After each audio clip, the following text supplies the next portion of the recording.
Baik, adik-adik sekalian, saya kasih judul ini, soalnya sudah dipaparkan sebelumnya, tapi supaya lebih mantap kan ya. Ini ada penelitian jurnal internasional bereputasi ya.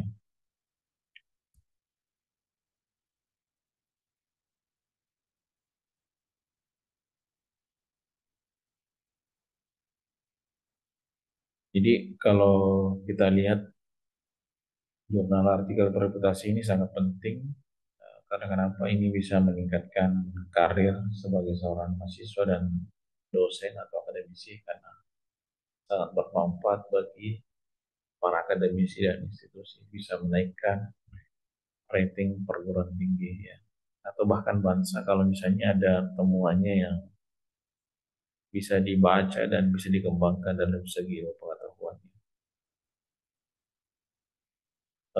Intinya kalau memilih topik yang relevan, misalkan penelitian itu yang sedang berkembang ya. Kalau misalnya bimbingan konseling, apa yang menarik, yang sedang berkembang, yang lagi tren, dan sangat membutuhkan ide atau gagasan yang bisa dikembangkan. Kemudian topiknya harus sesuai dengan minat. Kalau ada yang nanti bikin skripsi, usahakan topiknya sesuai dengan minatnya. Kemudian relevansi dengan komunitas ilmiah atau global. Ini ada beberapa judul itu harus menarik, baik itu skripsi atau artikel ya, singkat, ada tujuan, ada metode, ada hasil.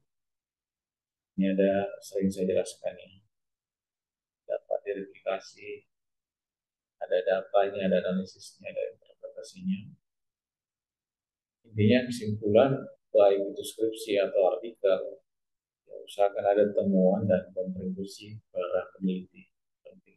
Kemudian usahakan nanti referensinya itu ada gaya citasinya yang sesuai, apakah gunakan apa style atau apa.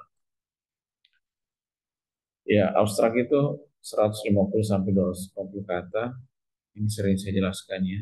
Latar belakangnya singkat, tujuan penelitiannya, metodenya. Serasa adik-adik sudah paham ini. Kemudian formatnya atau gaya penulisan template, apakah itu skripsi atau jurnal, itu sesuai dengan target yang akan kita tempuh. Kemudian apa polisinya, kebijakannya, apakah menggunakan Mendeley ataukah Zotero atau referensi yang lain, bisa menggunakan aplikasi. Kemudian metodologinya harus kuat, ya, ada sampelnya, ada instrumennya, ada prosedurnya, bisa direplika ya penelitian-penelitian lain. Kemudian gunakan tabel, grafik, diagram supaya jelas datanya. Kemudian interpretasinya harus berdasarkan pada data yang valid. Kemudian bisa dibandingkan dengan studi-studi lainnya.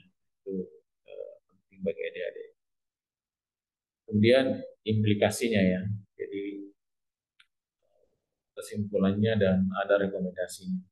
Banyak terkadang kita buat karya ilmiah atau skripsi itu kesimpulannya tidak sesuai dengan ada hubungan temu yang relevan, itu ya. Kemudian tata bahasa dan ejaan ini bisa pakai artificial intelligence untuk mengecek atau bisa minta rekan sejawat supaya ada komentarnya apa yang bagus, apa yang cocok. Kemudian kalau di jurnal verifikasi harus cek impact faktornya. Kemudian jurnalnya itu harus internasional dan hindari predator, itu penting ya. Kemudian ada proses pengajuan, ada surat pengantar atau secara profesional, dan relevan jurnal yang akan dilakukan. Itu yang penting. Ini sukses, tips suksesnya adalah menggunakan printing. Jadi adik-adik bisa pakai printing, kolaborasi dengan tulis yang lain, bisa supaya karya ilmiahnya itu bisa bagus ya. Ya, kesimpulannya bahwa artikelnya itu harus bereputasi, punya dedikasi, dan ikut panduan dengan cermat, revisi kalau misalnya ada yang tidak sesuai ya, itu bisa dilakukan terhadap perkembangan ilmu. Oke, saya rasa itu ya, adik-adik sekalian. Cukup ya secara singkat yang saya jelaskan ini. Intinya saya hanya berikan motivasi kepada adik-adik. Nanti artikelnya itu apakah nanti buat skripsi atau karya tulis ilmiah, usahakan diperhatikan tadi yang saya sampaikan bahwa ada format-format yang harus diikuti secara detail ya. Baik, saya kira itu ya, adik-adik sekalian, singkat dan padat. Mungkin ada yang mau bertanya sebelum kita apa namanya, sebelum ada ini, ada pertanyaan mungkin ada soal ujian misalnya atau apalah, atau ada kendala-kendala lain dalam perkuliahan, silakan.